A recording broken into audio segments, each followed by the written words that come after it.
एक मजाक ने बॉलीवुड के बाजीराव रणवीर सिंह की रातों की नींद उड़ा दी है। जिस कांतारा फिल्म ने अपनी दिव्य शक्ति से पूरी दुनिया को नमन करने पर मजबूर कर दिया था, आज उसी फिल्म के अपमान का आरोप सुपरस्टार रणवीर सिंह पर लगा है। करोड़ों की संपत्ति, करोड़ों के फैंस, लेकिन क्या ये सब उन्हें देवा के कोप और कानून के शिकंजे से बचा पाएंगे? रणवीर सिंह ने भूल कर दी या कांतारा का श्राप लग गया? 400 करोड़ के साम्राज्य के मालिक और बाजीराव की शान से जीने वाले रणवीर आज कर्नाटक हाईकोर्ट के कटघरे में हैं। इस बार मामला किसी फिल्म का नहीं, बल्कि सीधे कानून की अदालत का है। क्या रणवीर सिंह ने मर्यादा की रेखा पार की? क्या एक मजाक ने करोड़ों लोगों की आस्था को झकझोर दिया? बेंगलुरु से लेकर मुंबई तक आज एक ही चर्चा है, क्या रणवीर जेल जाएंगे? 2010 में बैंड बाजा बारात से सादगी के साथ कदम रखने वाले रणवीर सिंह आज बॉलीवुड के सबसे महंगे सितारों में से एक हैं।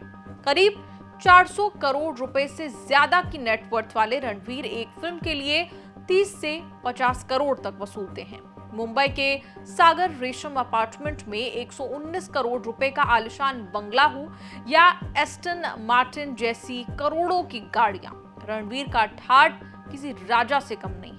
पद्मावत के अलाउद्दीन खिलजी से लेकर सिम्बा के कड़क पुलिस वाले तक उनकी फिल्मोग्राफी ने उन्हें शोहरत की बुलंदियों पर पहुंचा दिया। लेकिन शोहरत के इसी आसमान से आज एक बिजली गिरी है। 24 फरवरी 2026 को कर्नाटक हाईकोर्ट में रणवीर सिंह के खिलाफ उस एफआईआर पर सुनवाई हुई जिसने पूरे देश को चौंका दिया। कांतारा चैप्टर 1 के उस पवित्र दृश्य की मिमिक्री और देवा को कथित तौर पर भूत कहना रणवीर को भारी पड़ गया।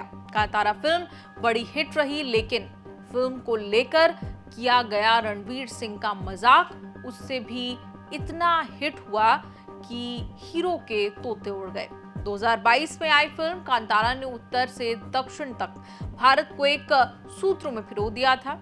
ये सिर्फ सिनेमा नहीं था, ये कर्नाटक के तुलुनाडु की पवित्र देवा परंपरा और चामुंडी देवा के प्रति अटूट विश्वास की कहानी थी। लेकिन इस पावन परंपरा का मजाक उड़ाना रणवीर सिंह को महंगा पड़ गया। आरोप है कि गोवा के इंटरनेशनल फिल्म फेस्टिवल में रणवीर ने इस दैवीय शक्ति की नकल की और उसे भूत कहकर पुकारा। रणवीर सिंह ने के एक मजाक ने अब कानूनी तांडव का रूप ले लिया है। तारीख थी नवंबर 2025, मंच था गोवा का इंटरनेशनल फिल्म फेस्टिवल, पूरा बॉलीवुड मौजूद था। रणवीर सिंह अपने चित परिचित अंदाज में मंच पर आते हैं। वो फिल्म कांतारा के ऋषभ शेट्टी की नकल करते हैं, लेकिन यहीं से शुरू होता है वो खतरनाक खेल। आरोप है कि रणवीर ने कर्नाटक की पवित्र चामुंडी देवा परंपरा को फीमेल घोस्ट कहकर अपमानित किया। जिस देवा को लोग भगवान मानते हैं उसे भूत कहना, क्या ये सिर्फ अनजाने में हुई गलती थी या पब्लिसिटी स्टंट? मामला पहुंचा कर्नाटक हाईकोर्ट। इस हाई वोल्टेज ड्रामे में शिकायतकर्ता का नाम है प्रशांत मैथिल, जो बेंगलुरु के एक वकील हैं। बेंगलुरु पुलिस ने केस दर्ज नहीं किया तो प्रशांत मैथिल ने बेंगलुरु की मजिस्ट्रेट कोर्ट में कंप्लेंट दर्ज कराई। कोर्ट के कड़े आदेश के बाद ही बेंगलुरु की हाई ग्राउंड्स पुलिस ने रणवीर सिंह के खिलाफ धार्मिक भावनाओं को ठेस पहुंचाने के लिए एफआईआर दर्ज की। एक्टर रणवीर सिंह अपने खिलाफ दर्ज एफआईआर को चुनौती देने कर्नाटक हाईकोर्ट पहुंचे। सुनवाई में जज साहब के शब्द किसी बिजली की तरह गिरे। कोर्ट ने साफ कह दिया, मिस्टर रणवीर सिंह, आप कानून से ऊपर नहीं हैं। अदालत ने कहा कि इंटरनेट कुछ नहीं भूलता और आपकी लापरवाही ने भावनाओं को लहूलुहान किया है। कोर्टरूम में माहौल गर्म था।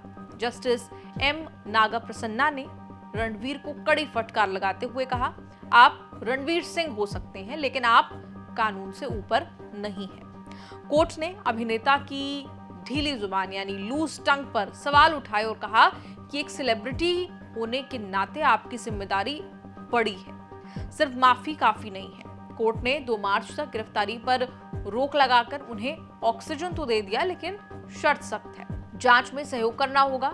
क्या कांतारा के मेकर्स और ऋषभ शेट्टी इस फिल्म में रणवीर को माफ करेंगे या बाजीराव का मजाकिया अंदाज सलाखों के पीछे ले जाएगा? शिकायतकर्ता के वकील ने दलील दी कि रणवीर जैसे इन्फ्लुएंसर अगर पवित्र परंपराओं का मजाक उड़ाएंगे तो नई पीढ़ी को क्या संदेश जाएगा।